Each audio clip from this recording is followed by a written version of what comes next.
Hello and welcome. Now in this best practices video, we're going to be talking about your microphone in terms of the optimal computer setup.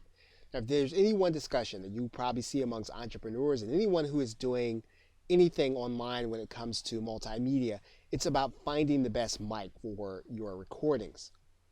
And sound quality is important, but there are going to be some other considerations with you using Camtasia 9.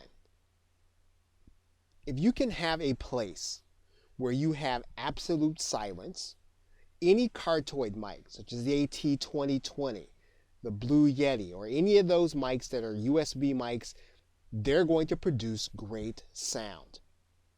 However, depending on where you work from, it will probably be rare that you are going to have absolute silence, and sometimes mics like the AT2020 or the Blue Yeti, they will pick up background noise.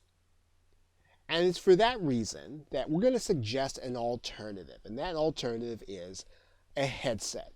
In fact, a Plantronics headset, which we will show you here in a minute. Now you're going to want to get the one that costs about $30 instead of the least expensive one. Now the Plantronics headset plugs into your computer's stereo jack, so it does not plug into the USB port.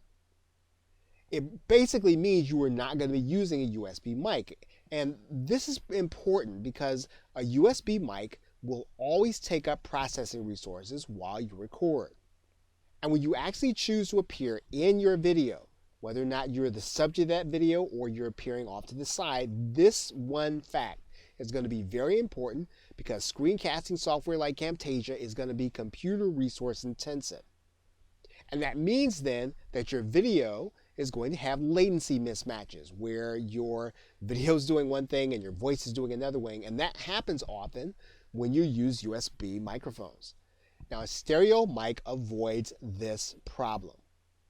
Now yes, you are going to sacrifice some quality, but not really that much, and it's always going to be good enough for a solid tutorial.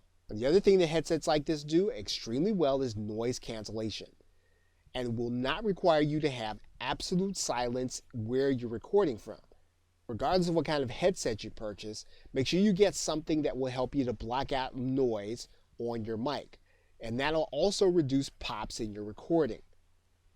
Now, one of the things you're going to want to do when you are screencasting, particularly with Camtasia 9, is that you want to position your mic away from your mouth directly.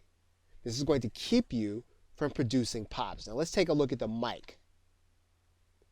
Again, we're not talking about a huge expense, and these mics are readily available, very inexpensive.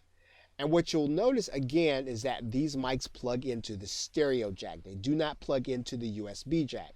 The latency issue is a big one, and you'll often see it when people are producing video and they have a tutorial video where they appear in that video. Unless you have a massive amount of computing power, you want to make sure that you are making the most of your resources. And if you want to get started using Camtasia 9 before you go out and get a powerful computer, you can do that if you use the stereo jacks in your microphone. And again, here are very inexpensive alternatives to be able to add to your mic, to slide right over to the mic head. And again, this will help you to avoid pops. It'll help you to block out some of the noise while you're talking. Okay, so with that, thanks, and I will see you in another video.